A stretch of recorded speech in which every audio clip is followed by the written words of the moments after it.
नमस्कार। मैं डॉक्टर मनीषा चोरडिया, राजकीय स्नातकोत्तर महाविद्यालय प्रतापगढ़ में हिंदी की एसोसिएट प्रोफेसर और कार्यवाहक प्राचार्य हूँ। आज हम भाषा विज्ञान के अध्ययन के लाभ और भाषा विज्ञान कला है या विज्ञान, इस विषय पर अध्ययन करेंगे।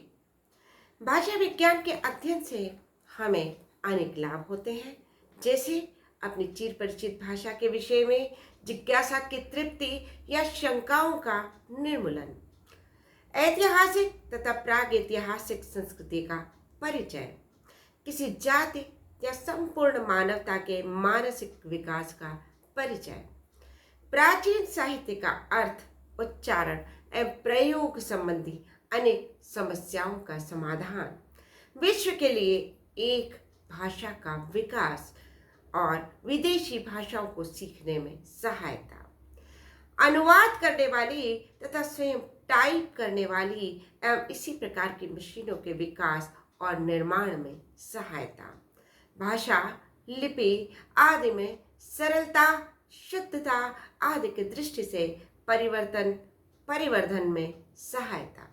इन सभी लाभों की दृष्टि से आज के युग में भाषा विज्ञान को एक अत्यंत उपयोगी विषय माना जा रहा है और उसके अध्ययन के क्षेत्र में नित्य नवीन विकास हो रहा है।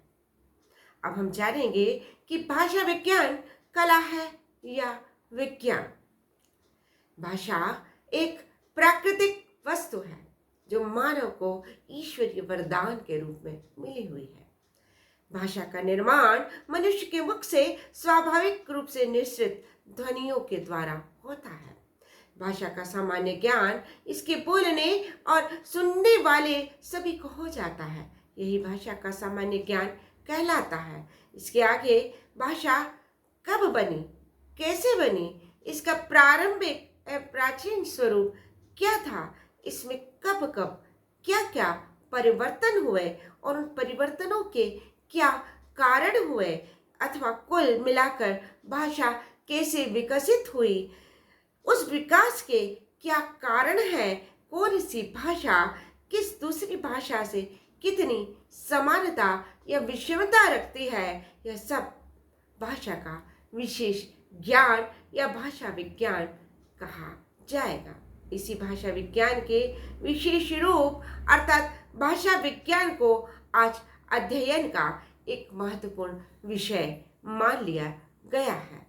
भाषा विज्ञान जब अध्ययन के विषयों में बड़ी बड़ी कक्षाओं के पाठ्यक्रमों के अंतर्गत सम्मिलित किया गया तो सर्वप्रथम यह एक स्वाभाविक प्रश्न उत्पन्न होता है कि भाषा विज्ञान को कला के अंतर्गत गिना जाए या विज्ञान के। अध्ययन की प्रक्रिया एवं निष्कर्षों को लेकर निश्चय किया जाने लगा कि वस्तुतः उसे भौतिक विज्ञान एवं रसायन विज्ञान आदि की भांति विशुद्ध विज्ञान माना जाए, अर्थात अथवा चित्र, संगीत, मूर्ति, काव्य आदि कलाओं की भांति कला के रूप में स्वीकार किया जाए। भाषा विज्ञान कला नहीं है। कला का संबंध मानव जाति वस्तुओं या विषयों से होता है। यही कारण है कि कला व्यक्ति प्रधान या पूर्णतः वैयक्तिक होती है। व्यक्ति सापेक्ष होने के साथ साथ किसी देश, विदेश और काल विशेष का भी प्रभाव रहता है। इसका अभिप्राय यह है कि किसी काल में कला के प्रति जो मूल्य रहते हैं उसके कालांतर में नए नए परिवर्तन उपस्थित हो जाते हैं तथा वे किसी दूसरे देश में भी मान लिए जाएं, यह भी आवश्यक नहीं है। एक व्यक्ति को किसी वस्तु में उच्च कलात्मक अभिव्यक्ति लग सकती है किंतु दूसरे को वह इस प्रकार की न लग रही हो। अतः कला की धारणा प्रत्येक व्यक्ति की भिन्न भिन्न हुआ करती है। कला का संबंध मानव हृदय की रागात्मक वृत्ति से होता है। उसमें व्यक्ति की सौंदर्यानुभूति का पुट मिल जाता है।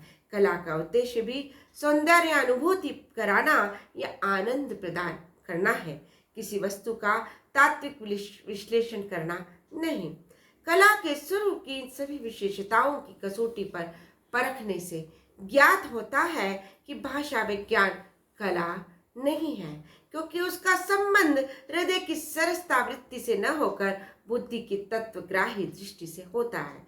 भाषा विज्ञान का उद्देश्य सौंदर्यानुभूति कराना या मनोरंजन कराना भी नहीं है, वो तो हमारे बौद्धिक चिंतन को प्रखर बनाता है, भाषा के विस्तृत अस्तित्व का तात्विक मूल्यांकन करता है, उसका दृष्टिकोण बुद्धिवादी है। भाषा विज्ञान के निष्कर्ष किसी व्यक्ति, राष्ट्र या काल के आधार पर परिवर्तित नहीं होते तथा भाषा विज्ञान के अध्ययन का मूल आधार जो भाषा है वो मानव का पदार्थ नहीं है। अतः भाषा विज्ञान को हम कला के क्षेत्र में नहीं गिन सकते। भाषा विज्ञान की उपयोगिता इसमें है कि वह भाषा सिखाने की कला का ज्ञान कराता है। इसी कारण स्वीट ने व्याकरण को, भाषा को कला तथा विज्ञान दोनों कहा।